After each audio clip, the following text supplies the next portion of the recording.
नमस्कार, आप देख रहे हैं आज तक। आपके साथ मैं हूं सईद अंसारी। लद्दाख में भारत और चीन के बीच तनातनी बरकरार है और इस तनातनी से अमेरिका तक की बेचैनी बढ़ गई है। राष्ट्रपति ट्रंप के बाद अमेरिका के रक्षा मंत्री ने भारत के रक्षा मंत्री से बात की और मध्यस्थता का ऑफर दे दिया। भारत ने इस ऑफर को ठुकरा दिया और कहा कि वो मामला बातचीत से सुलझा लेगा, लेकिन जमीन पर दोनों सेनाएं आमने सामने हैं और स्थिति बेहद गंभीर बनी हुई है।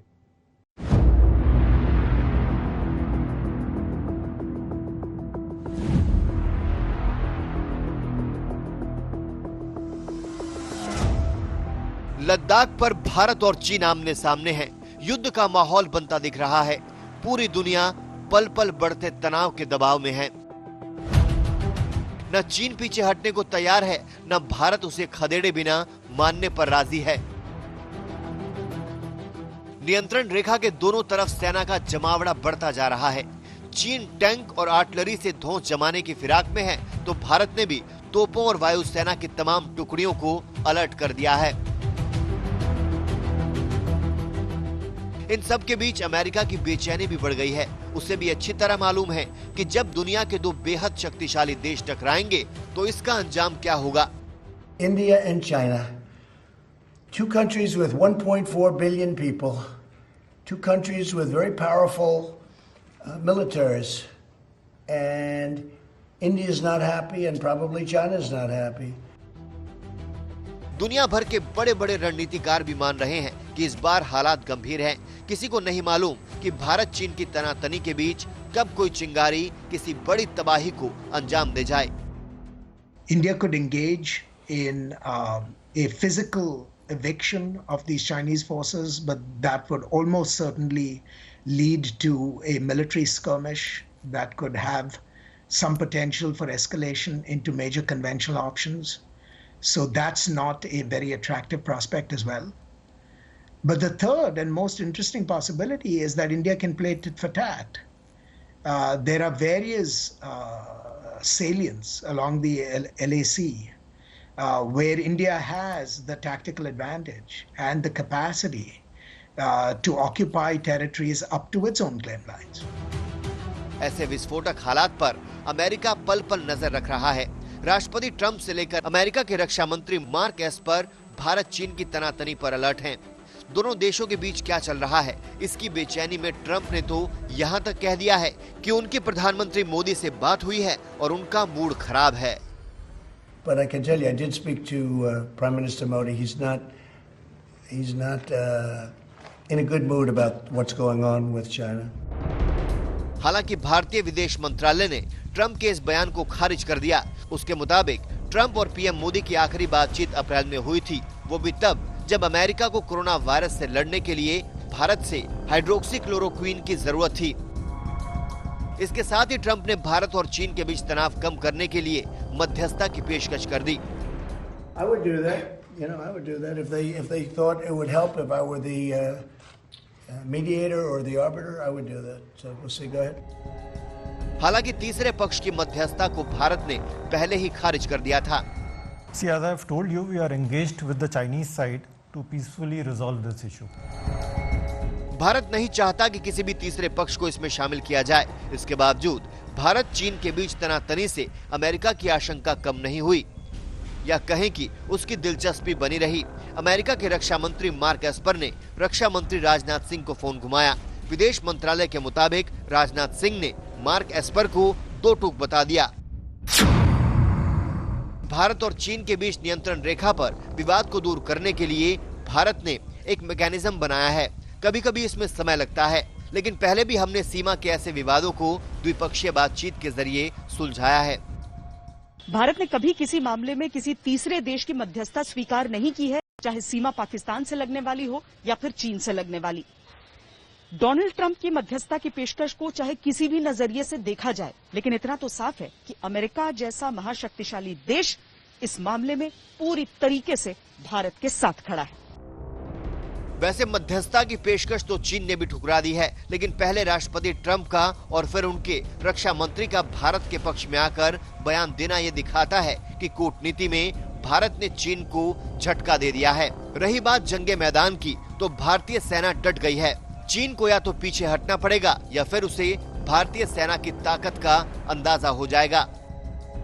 अभिषेक भल्ला और श्वेता सिंह के साथ गौरव सावंत, दिल्ली आज तक। ऐसा नहीं है कि चीन ने कोई पहली बार ऐसी हरकत की। 1950 के दशक से ही चीन की विस्तारवादी नीति जारी है। चीन ने पहले तिब्बत पर कब्जा किया और फिर अक्साई चिन पर, लेकिन आज तक को ऐसे अहम दस्तावेज मिले हैं जो चीन को आईना दिखाते हैं। इन दस्तावेज में चीन जिन इलाकों पर अपना दावा करता है उन्हें बरसों पहले भारत का वो बता चुका है।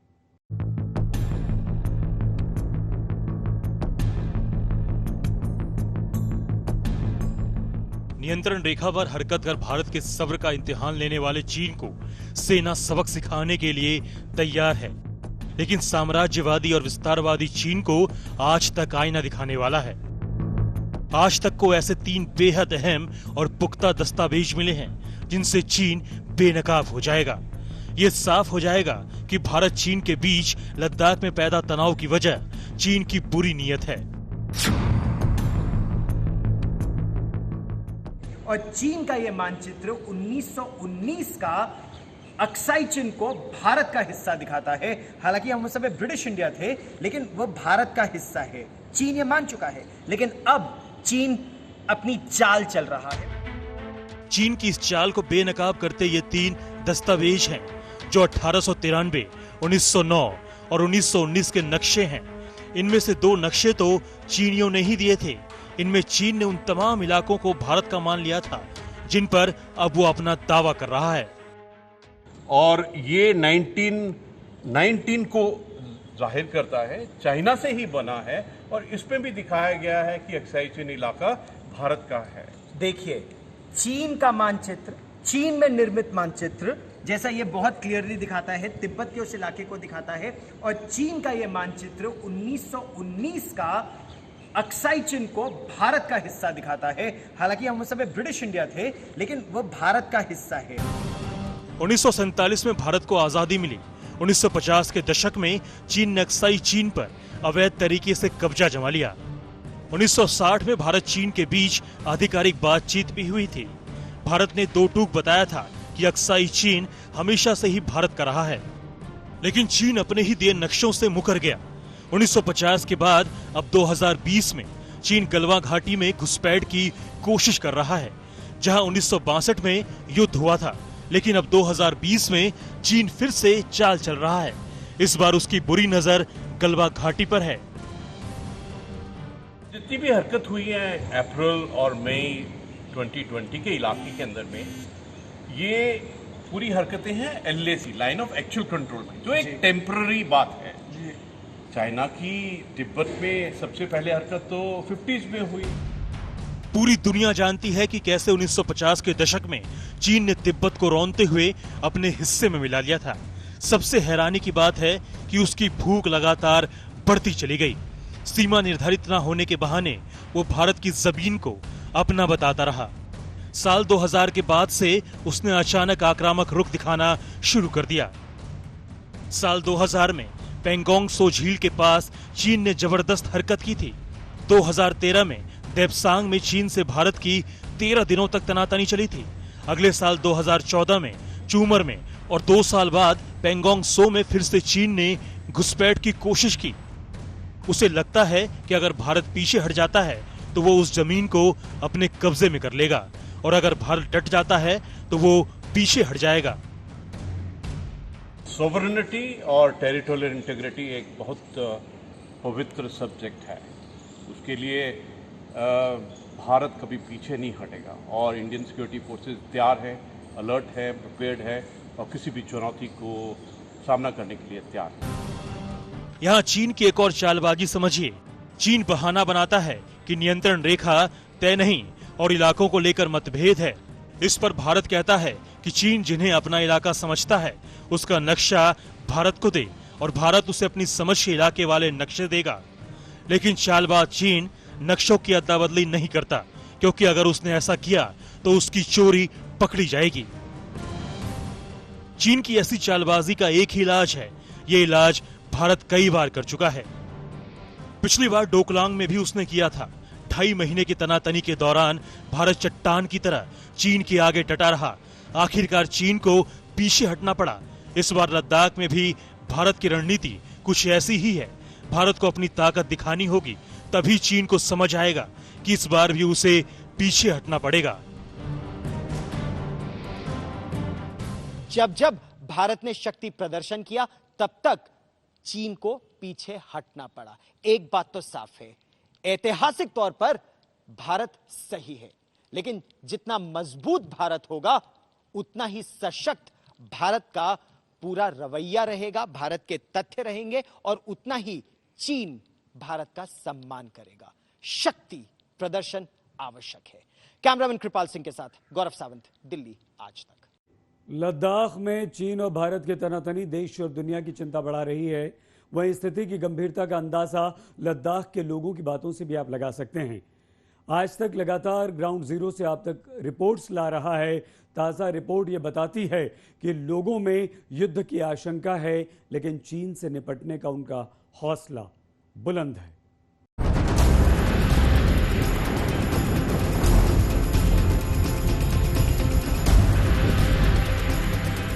भारत चीन के बीच लद्दाख के ऊपरी इलाकों में तनाव बढ़ता जा रहा है। लेह से फॉरवर्ड इलाकों के लिए सेना के जवानों का काफिला लगातार गुजर रहा है। इस इलाके के लोगों ने दशकों बाद सेना की ऐसी हलचल देखी है, लेकिन उन्हें ये खबर भी है कि चीन ने उस गलवान घाटी में घुसपैठ की नापाक हरकत की है, जो भारत का और उनके लद्दाख का इलाका है। लिहाजा अगर जंग की नौबत आई तो वो भारतीय सेना के साथ चीन को मुंह तोड़ जवाब देने से पीछे नहीं हटेंगे। आज की इस हालात में भी लोग बिल्कुल तैयार है। हम बिल्कुल इंडियन आर्मी के साथ तैयार है, इंडियन के साथ तैयार है। तो ऐसा कुछ भी नहीं है कि जो भी हालात वहाँ पे भी होता है तो हम उसको डट के मुकाबला करेंगे। एज ए सिविलियंस भी वॉलंटरी तौर पे भी हम बिल्कुल उन पे आर्मी के साथ कंधे से कंधे मिला के हम बिल्कुल साथ निभाने के लिए तैयार हैं। लद्दाख के लोगों का जज्बा नया नहीं है। 1962 की लड़ाई में भी इन दिलेर लोगों ने भारतीय सेना की पूरी मदद की थी। इनमें से ही एक स्टैंड नामग्याल हैं, जिन्होंने अपनी आंखों से 1962 की लड़ाई देखी थी। ये उस चौकी पर भारतीय सेना के साथ तैनात थे जिस पर चीनियों ने हमला किया था। अक्टूबर 19 तारीख को रात को 4 बजे उन लोग ने अटैक किया, फेंक किया हमारे पोस्ट के ऊपर सर। जी। तब हमारे से भी हमारे फौजी ने भी उधर को फेर करने के शुरू किया। जी। फिर उसके बाद करीबन दिन को 2, 3, 4 बजे तक लड़ते रहा। 4 बजे के तक उसका हमला ज्यादा हो गया। जी। तो ज्यादा अटैक आ गया। स्टैंड नामग्याल को चीनियों ने कैद कर लिया था और 6 महीने बाद वो रिहा होकर वापस लौटे थे। तब नामग्याल 23 साल के थे। अब उनकी उम्र 77 साल है, लेकिन उनका जज्बा आज भी वैसा ही है। उनकी ही तरह लद्दाख के एक नागरिक में चीन के खिलाफ अपनी मातृभूमि की रक्षा करने का हौसला आसमान की बुलंदियों को छूता है। मैं बताना ये चाहूँगा कि चाइना के जो फौज है वो कितने सालों से मतलब लाइन ऑफ बॉर्डर क्रॉस करने की कोशिश कर रहे हैं वो लोग, और हम लोग के भी इंडिया के भी जो फौजी है वो लोग भी हम लोग डटे हैं क्योंकि उनके सामने। लद्दाख में चीन से तनातनी की शुरुआत होते ही उन चौकियों पर जहां आईटीबीपी के जवान तैनात थे, सेना ने लद्दाख स्काउट्स के सैनिकों को तैनात कर दिया। लद्दाख स्काउट्स के इन सैनिकों ने देशभक्ति का जज्बा कूट कूट कर भरा है। भारतीय सेना ने ठान लिया है कि बार बार चीन की तरफ से होने वाली इन हरकतों का मुकम्मल जवाब दिया जाएगा। लद्दाख में लाइन ऑफ एक्चुअल कंट्रोल के आसपास रहने वाले लोगों का कहना है कि दशकों में उन्होंने इस तरह का तनाव नियंत्रण रेखा पर नहीं देखा है। जिस अंदाज से भारतीय सेना की गतिविधियां यहां पर देखी जा रही हैं, दरअसल जिस अंदाज से चीन ने भारतीय इलाके में घुसपैठ की है, फिलहाल अभी सेना और प्रशासन की तरफ से यही कोशिशें चल रही हैं कि चीनी सेना भारतीय इलाके से वापस लौटे जिस तरह पहले हुआ था। लद्दाख में चीनी सेना का इरादा काफी अंदर तक घुसाने का था, लेकिन समय से सीमा पर भारतीय सेना की ओर से भारी तैनाती कर दी गई, जिससे चीन के मंसूबों पर पानी फिर गया। इस वक्त दोनों देशों के सैनिक आमने सामने हैं और तनातनी बरकरार है। अशरफ वानी, लद्दाख, आज तक। भारत की तरह ही चीन ने भी किसी तीसरे देश की मध्यस्थता के ऑफर को ठुकरा दिया। वहीं वो भारत के साथ मतभेद के बीच बेहतर संबंधन की बड़ी बड़ी बातें कर रहा है। चीन की ये पैंतरेबाजी कोई नई नहीं है। I would do that. I would do that if they thought it would help. If I were the mediator or the arbiter, I would do that. So we'll see. Go ahead. America की तरफ से मध्यस्थता की पेशकश को भारत पहले ही ठुकरा चुका था, लेकिन चीन को ट्रंप की पेशकश चुभ गई। चीन के विदेश मंत्रालय के प्रवक्ता ने इस ऑफर को खारिज करते हुए उन्हीं शब्दों का इस्तेमाल किया जिनका इस्तेमाल भारत के विदेश मंत्रालय ने किया था। यानी भारत चीन के पास सीमा विवाद को सुलझाने का मैकेनिज्म है जिसके जरिए वो ताजा विवाद को सुलझा लेंगे। लेकिन ट्रंप के ऑफर से चीन को झटका लगा। दरअसल उसके खिलाफ हांगकांग से लेकर ताइवान के मुद्दे पर अमेरिका ने मोर्चा खोल रखा था। अब अमेरिका में तिब्बत को अलग देश का दर्जा देने के लिए बिल पेश किया गया है। वहीं आर्थिक मोर्चे पर भी बड़े देश चीन को घेरने में जुट गए हैं। यही वजह है कि चीन के सुर बदल गए हैं। वो भारत के साथ सीमा विवाद को सुलझाने की बात कर रहा है, लेकिन चीन की इन बातों का कोई मतलब नहीं। जब तक चीन लद्दाख में पीछे नहीं हटता तब तक तनातनी बनी रहेगी। आज तक ब्यूरो। विशेष में आज के लिए बस इतना ही। देखते रहिए आज तक।